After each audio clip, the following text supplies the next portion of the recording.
मराठीला अभिजात भाषेचा दर्जा, पण महाराष्ट्रातच मराठी शाळा बंद. 255 शाळांना कुलूप आणि 620 शाळा बंद होण्याच्या मार्गावर. नेमकं काय सुरू आहे महाराष्ट्रात?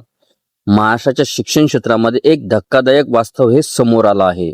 एकीकडे मराठी भाषेला अभिजात भाषेचा दर्जा मिळाल्याचा अभिमान आणि दुसरीकडे राज्यातील मराठी शाळांचं अस्तित्व धोक्यात. राज्य सरकारच्या माहितीनुसार मागील 2 वर्षात कमी पटसंख्येमुळे तब्बल 255 मराठी शाळा बंद झाल्या आहेत. यावरून माननीय खासदार सुप्रिया सुळे यांनी सोशल मीडियावर तीव्र प्रतिक्रियाही दिली आहे. त्यांनी राज्य सरकारच्या शैक्षणिक धोरणावर थेट प्रश्नचिन्ह उपस्थित केलं. त्यांच्या म्हणण्यानुसार राज्यात 2000हून अधिक मराठी शाळा कमी पटसंख्येमुळे अडचणीत आहेत. त्यापैकी 620 शाळा बंद होण्याची शक्यता आहे आणि जवळपास 25,000 शिक्षक अतिरिक्त ठरण्याची भीती व्यक्त करण्यात आली आहे.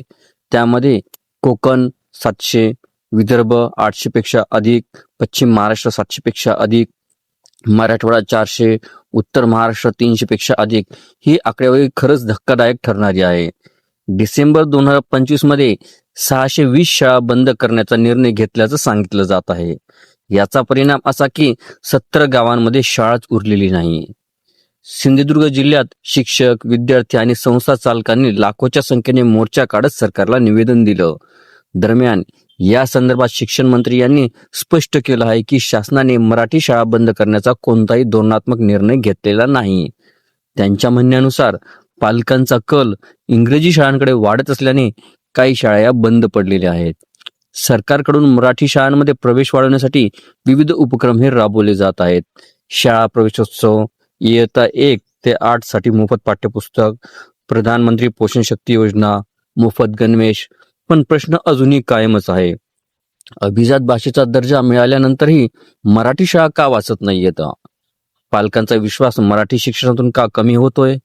आणि जर हीच परिस्थिती राहिली तर पुढच्या पिढीला मराठी माध्यम उरेल का? मराठी भाषा ही केवळ संवादाचं साधन नाही, तर ती आपल्या संस्कृतीची, इतिहासाची आणि अस्मितेची ओळख आहे. मराठी शाळा वाचवण्यासाठी केवळ भावना पुरेशा नाहीत, धोरणात्मक आणि ठोस निर्णयाची गरज आहे. तुमचं मत काय? मराठी शाळा वाचवण्यासाठी सरकारनं काय करायला हवं हे कमेंटमध्ये नक्की सांगा. आणि व्हिडिओ आवडला असेल तर लाईक करा, शेअर करा आणि चॅनलला सबस्क्राईब करायला विसरू नका. धन्यवाद.